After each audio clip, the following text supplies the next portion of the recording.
زندگی تو وہ ہے جو کسی اور کے لیے جی جائے, اپنی خوشیوں پہ دوسروں کی خوشیوں کو ترجیح دی جائے. وہ راستے پہ چل رہی ہوں, اسی پہ اپنی منزل پائی ہے, تو پھر تم کیوں شکایت کرو؟ تم کیا سمجھتی ہو کہ میں اتنا کمزور آدمی ہوں جو لوگوں کی باتوں میں آ کے خوفزدہ ہو جاؤں؟ دیکھنے آئی ہوں سے جب کوئی دوسرا بے وفائی کرتا ہے دیکھنے میں کیسے لگتے ہیں. دولت اور جائیداد میں حصے دار, لیکن اسی معاشرے کی ایک عورت, شوہر کا نام ساتھ جڑ جانے کے بعد شوہر کے گھر کے سوا کہیں اور پناہ نہیں ملتی. ناظرین, بسمل ڈرامے کی آنے والی ایپیسوڈ میں آپ دیکھیں گے کہ معصومہ ہر حال میں اپنے باس توقیر صاحب سے شادی کرنا چاہتی ہے, اور وہ شادی کر بھی لے گی کیونکہ وہ ایک امیر ترین انسان بننا چاہتی ہے.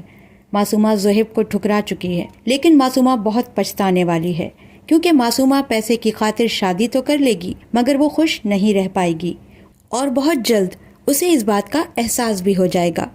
آپ لوگوں کو ڈرامہ کیسا لگ رہا ہے, اور کس اداکار کی ایکٹنگ بہت زیادہ اچھی لگ رہی ہے, اور کون کون اس ڈرامے کی ہیپی اینڈنگ چاہتا ہے؟ کامنٹ کر کے اپنی رائے کا اظہار ضرور کیجیے گا, اور ساتھ ہی میرے چینل کو سبسکرائب کرنا مت بھولیے گا.